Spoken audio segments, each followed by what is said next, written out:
Isakwilo ailing nyoa Suyari kim rito lahiye Sige nga nindel Ilisan lang oren Imisen rumudala Ora revisa iling kina Man kia kisroin raini Kisro surake ailing kina Inkus pangan mulge Esa guru mudala Rara bisa ilingkinan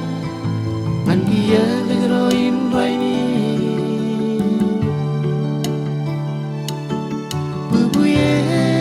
kumol Lewan karkwe Lewan karnai kia Lewan karkwe Lewan karnai kia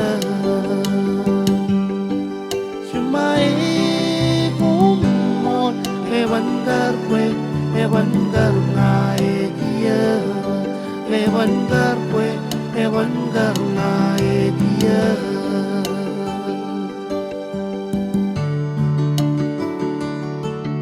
Isakwilo ailing nyoa Suyari kim rito lahiye Esige nganin rel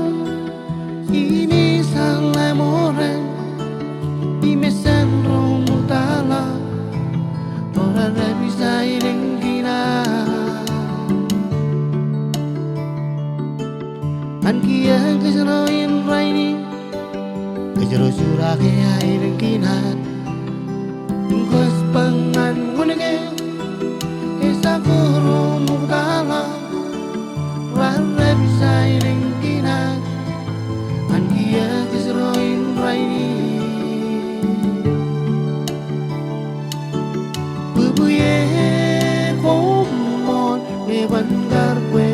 Lewan karnai kia Lewan karnai kia Semai komon Lewan karnai kia Lewan karnai kia